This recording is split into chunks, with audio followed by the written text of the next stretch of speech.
Hey everyone, I'm Case Aiken, and today I want to talk about a Superman analog that got the role more or less retroactively. You see, when DC Comics merged the continuities of their multiverse in the 80s into one timeline, changes had to be made for characters who had continuous publishing histories. This all happened around the events of Crisis on Infinite Earths. For characters from the Silver Age of comics, this was generally accomplished by the sliding timescale, moving events initially set in the 60s into the modern era, with some exceptions, such as Wonder Woman being replaced by Black Canary in the founding of the JLA, since she was being introduced as a new character, as opposed to someone with a few years of backstory. Meanwhile, for characters set in the Golden Age, which was inherently tied to World War II, bigger changes had to occur, such as Dr. Midnight taking the role of Batman in some stories, while the Sandman and Sandy took his role in ones that required a sidekick. Now, for Superman, one of the characters that filled that role was the Golden Age Green Lantern, Alan Scott.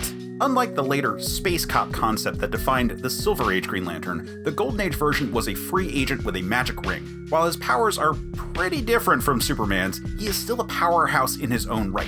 So while on his own, Alan Scott wouldn't be what I would call a Superman analog, he was used in place of the Man of Steel in story retellings. It helps that he is a cape-wearing, upstanding citizen who is canonically very tall and imposing.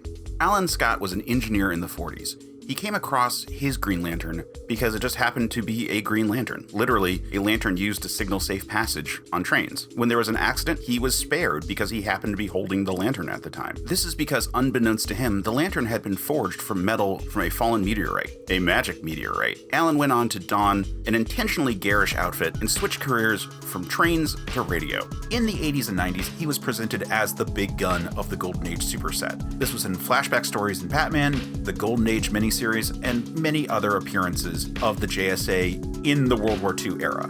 During this period, if you were talking about the big guy during the Golden Age, you were talking about Alan Scott. For the record, his powers are similar to the Silver Age Green Lantern. So if you happen to see the Ryan Reynolds movie or saw Justice League Unlimited, you have a basic idea of the types of powers he has. Now, these weren't quite as well defined and kind of changed from issue to issue. Also, ultimately, they settled on a weakness that was wood, rather than things that happened to be yellow. He initially had a different oath, too.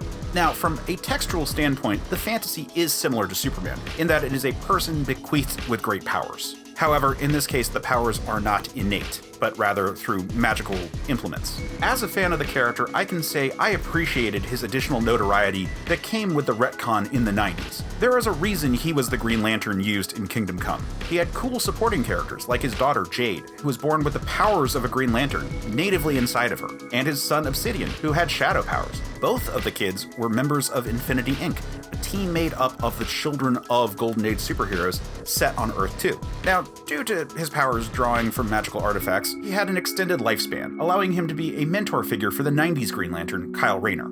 He's had a few looks, and I'm actually particularly fond of the 90s updated look. As with most of the Golden Age characters, he has a pretty different design in the New 52 continuity set on that Earth 2. While the more traditional Golden Age-inspired Earth 2 has been restored into the DC multiverse, elements of the New 52 has carried over. For instance, Alan Scott has come out as a closeted gay man, and while at first I was reluctant to embrace the change for a character who has multiple wives and children, ultimately, it's made sense, and they've done really good things with that, such as him relating the experience of coming out as an older man to his son. I'm pretty happy with this direction for the character and for a resumed position in the DC universe. And while he's not exactly Superman, he does the job pretty well. Alan Scott, both in his superheroic identity and his civilian life, is a model of lawful good, and I'm happy to talk about him anytime. However, next time, we're going to be talking about a character who was invented to fill the role of the Man of Steel in some specific stories. But until then, stay super, man.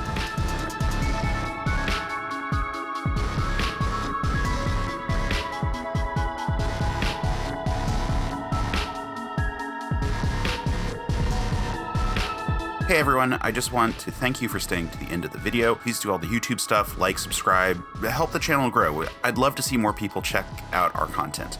After you've done that, head on over to our website, certainpov.com, where you can find all the podcasts that go along with the show. We've got so many great productions, as well as a link to our Discord server where you can come interact with us directly. Have a great week.